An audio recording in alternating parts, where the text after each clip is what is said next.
अस्सलाम वालेकुम नाज़रीन। ईरान इसराइल जंग, अब अमेरिका इसमें बाज़ाब्ता तौर पर शामिल हो चुका है और आज दिन भर जो है अमेरिका की मदद से इसराइल जो है ईरान के ऊपर भरपूर किस्म के फ़िज़ाई हमले करता रहा और उन फ़िज़ाई हमलों में ईरान को नाक़ाबिले तलाफ़ी नुकसान पहुँचा। उसी के साथ-साथ ईरान ने भी अपने हमले इसराइल के ऊपर जारी रखे। क्या अब इसराइल जो है अमेरिका के हमलों के बाद ईरान के ऊपर हावी होने की कोशिश कर रहा है और या क्या वो ईरान के ऊपर अपना गलबा पार पा चुका है? इस पर बात करेंगे। साथ ही साथ बात करेंगे कि क्या ईरान जो है अमेरिका को अब कहाँ पर जवाबी हमला जो करेगा, वो अमेरिका के किस मकाम पर और कैसे हमला करेगा? इस पर बात करेंगे। और साथ ही साथ ईरानी वज़ीर ख़ारिजा की रूस में रूसी सदर व्लादिमीर पुतिन से मुलाकात। ये मुलाकात बहुत अहमियत की हामिल है, उस मुलाकात के हवाले से बात करेंगे। सबसे पहले चैनल को सब्सक्राइब कर लीजिए और वीडियो को ज़रूर लाइक कीजिएगा और वीडियो को आखिर तक देखिएगा। सबसे पहले बात करते हैं कि ईरान के ऊपर अमेरिका के बमबार तैयारों की बमबारी के बाद आज दिन भर इसराइल के ईरान के ऊपर भरपूर किस्म के जो है हमले जारी रहे और इसराइल ने अपने तकरीबन 200 से ज़ायद तैयारों से ईरान के ऊपर चढ़ाई की और फ़िज़ा के अंदर इसराइल के तैयारों ने जो है भरपूर बमबारी की ईरान का एयर डिफेंस सिस्टम मफलूज करने के बाद। क्योंकि ईरान का एयर डिफेंस सिस्टम इसराइल के हैकर्स ने साइबर अटैक्स के ज़रिए मफलूज कर दिया था और उसके बाद जो है इसराइल के बमबार तैयारों ने, जो इसराइल के पास तैयारे हैं वो फाइटर जेट्स, उन्होंने जो है भरपूर किस्म की बमबारी की,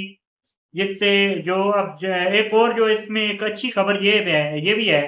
कि इसराइल की बमबारी वो दोबारा उन्हीं मकामात पर की गई जिनके ऊपर अमेरिका ने बमबारी की थी। यहाँ से ज़ाहिर होता है कि वो मकामात मुकम्मल तौर पर अमेरिका जो है वो तबाह नहीं कर सका और ना ही उसके शवाहिद मिले हैं क्योंकि ना ही कोई ताबकारी रेडिएशन जो हैं वो एमिट हुई हैं। उसके अलावा ना ही किसी किस्म का कोई साइंस भी नहीं मिले कि अमेरिका जो है उन मकामात को मुकम्मल तौर पर तबाह करने में कामयाब रहा। अब इसके बाद जो है इसराइल के ऊपर ईरान के हमले भी भरपूर जारी रहे। आज ईरान ने जो है वो तकरीबन 5 हमले इसराइल के ऊपर किए और मुतअद्दिद मिसाइल्स और ड्रोन दागे गए इसराइल के ऊपर, जिसके में मुतअद्दिद इमारतें तबाह हुई और इसराइल के शहर तल अबीब, हाइफा और बाकी तमाम तर पूरे इसराइल के अंदर जो है वो सायरन बजते रहे और इसराइल के अंदर तबाही के मनाज़िर जो हैं वो नज़र आए।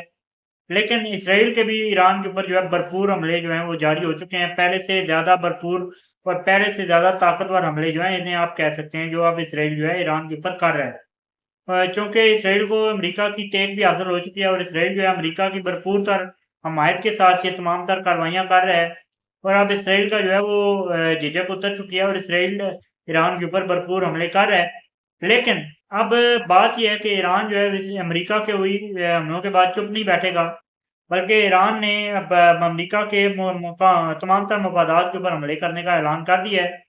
और अब ईरान जो है अमेरिका के तमाम तर मफादात के ऊपर भरपूर अपने हमले करेगा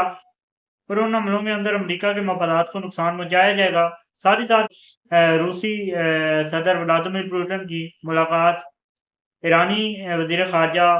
अब्बास इराक़ी से हुई है और उस मुलाकात के अंदर क्या तय पाया है? उस मुलाकात के अंदर काफ़ी सारे मामलात जो हैं वो डिस्कस हुए हैं। खित्ते की सूरत-ए-हाल,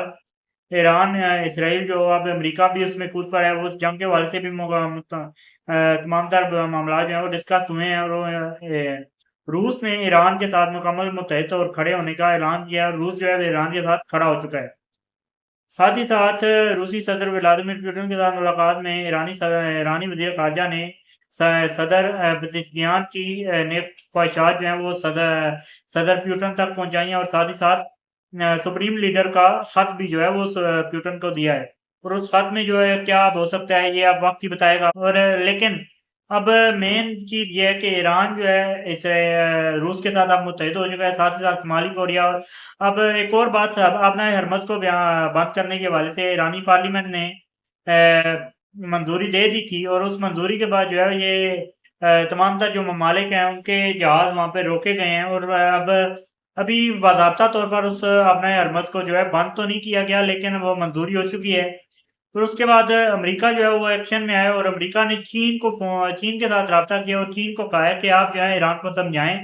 कि ईरान जो है ये इंतहाई कदम ना उठाए और ये जो गुजरगाह है जहाँ से दुनिया का तकरीबन 30% तेल जो है गुजरता है और तकरीबन 20% जो गैस है वो इस गुजरगाह से गुजरती है जो ईरान के कब्जे में है, और इस गुजरगाह को बंद करने से दुनिया भर को जो नाकाबिले तलाफी नुकसान होने वाला है, वो आप लोगों की सोच से भी बाहर है। अब बात करते हैं, ईरान जो है अमेरिका के ऊपर हमला करने वाला है, और ईरान ने ऐलान कर दिया कि अमेरिका के ऊपर हमला करेगा, और अमेरिका की तमाम तर बेसिस को निशाना बनाया जा सकता है। और इन बेसिस को ईरान शायद बाज़ाब्ता तौर पर क्योंकि ये न्यूयॉर्क टाइम के में ये बात जो है वो सामने आई है कि ईरान खुद शायद इनके ऊपर हमले ना करे, बल्कि अपनी प्रॉक्सीज के ज़रिए अमेरिका की बेसिस के ऊपर अब हमले होंगे। और आप देखते हैं कि ये जंग जो है वो किस कदर मशरिक़ वस्ता के अंदर फैलती है, और अब इस जंग के हवाले से क्या मज़ीद जो है वो इक़दामात होते हैं। मशरिक़ वस्ता के ममालिक के अंदर वैसे भी इमरजेंसी जो है वो नाफ़िज़ होना शुरू हो चुकी है, और मशरिक़ वस्ता जो है इस वक़्त जंग के दहाने पर है। पहली जो है वो जंग जो लग शुरू हो चुकी है, ईरान, इसराइल और अमेरिका भी अब इसमें कूद चुका है, और ये 2 ममालिक और साथ ही साथ अमेरिका भरपूर तरीके से जंग लड़ रहे हैं। लेकिन अब जो है वो इस जंग के अंदर बाकी ममालिक भी शामिल हो सकते हैं, क्योंकि ईरान जो है वो अमेरिका के अड्डों के ऊपर हमला कर सकता है। फिलहाल के लिए इतना ही। चैनल को सब्सक्राइब, वीडियो को लाइक कर लीजिए। मुझे दीजिए इजाज़त। अल्लाह हाफ़िज़।